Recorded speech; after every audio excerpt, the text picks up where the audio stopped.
I've been a big Herman Miller Aeron fan for years. It will take a lot for another chair to knock it off the top spot on the mesh chair podium. Let's see if the Steelcase Karman has what it takes to do it. The Karman is about $600 less than the Aeron, so this comparison might not seem fair, but the fact that I'm legitimately torn between these two chairs makes it even more impressive to see what Steelcase has done with the Karman. That leads me right into a crucial area where the Karman definitely is better than the Aeron: seat comfort. You can see the innovation Steelcase put into the seat design by adding a pad under the suspended mesh. This allows the mesh to be less firm compared to the Aeron, allowing you to sink down into that pad.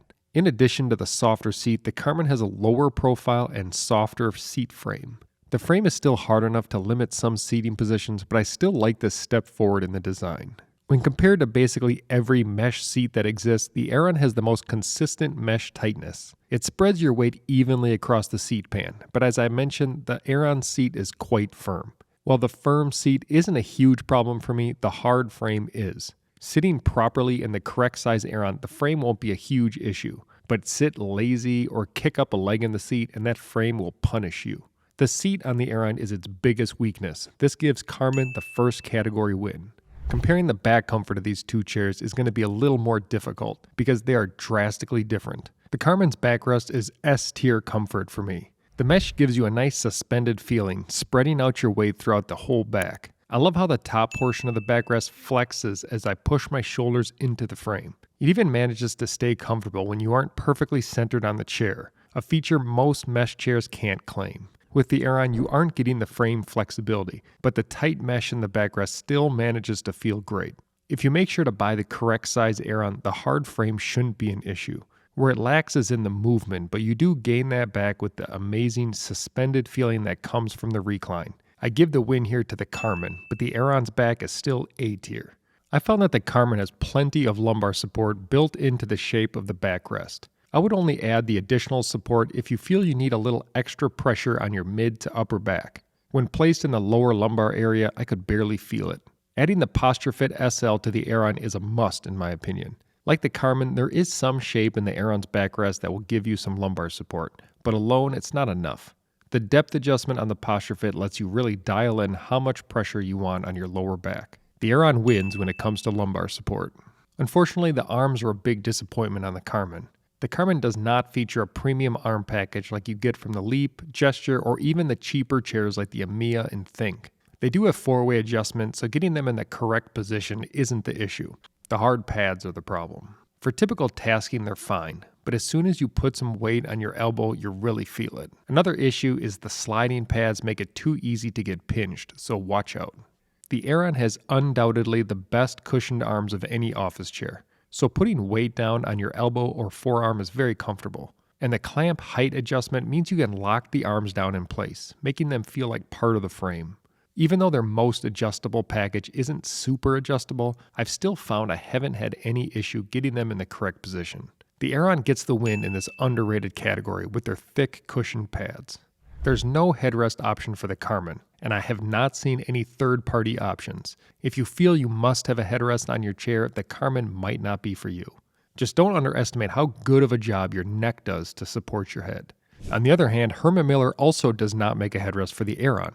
Your best option is to buy the Atlas headrest, which perfectly matches the look and feel of the Aeron. You honestly wouldn't be able to tell that this wasn't a complete Herman Miller made headrest. It also has great adjustability and adds that nice floating feeling when you recline in the chair. This feels like cheating giving Aeron a category win, so I'll just call this a bonus for the Aeron.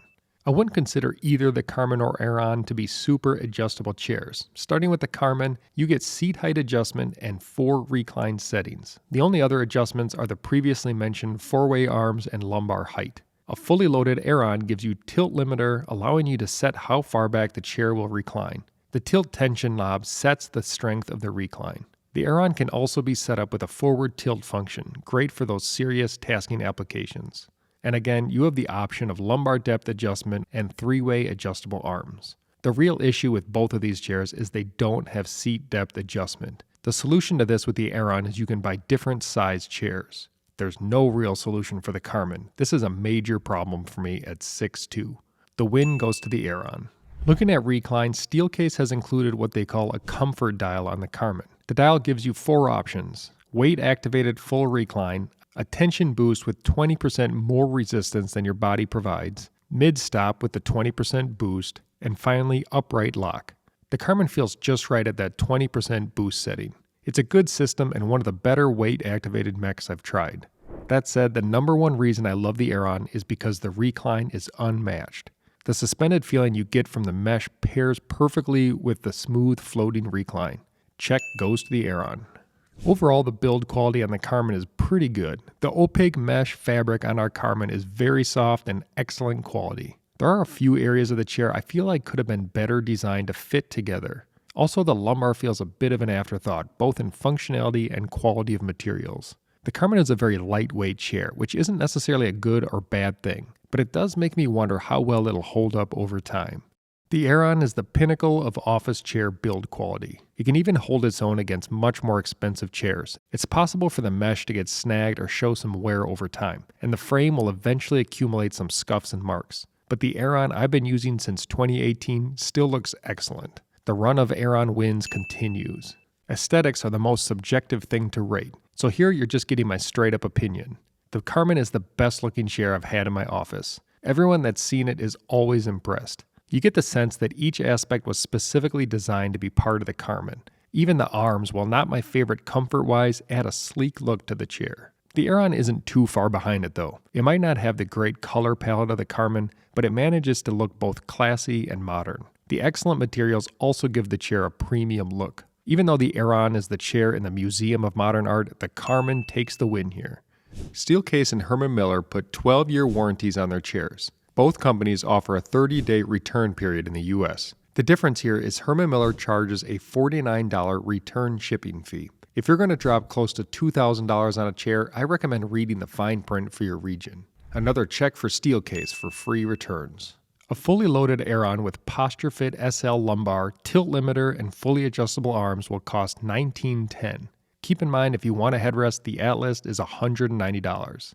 The Karman with intermix opaque upholstery and 4-way adjustable arms will run you $12.47. Add the lumbar support and you'll be at $13.04. The fact that both these chairs are great options, but there's a $600 price difference, means the Karman easily gets the win. In the end, it's 5 categories each, with the headrest bonus going to the Aeron. If money were no object, I would get the size C Aeron with the Atlas headrest and never look back. But even taking price into consideration, the Karman's small seat and hard arms would prevent me from buying it.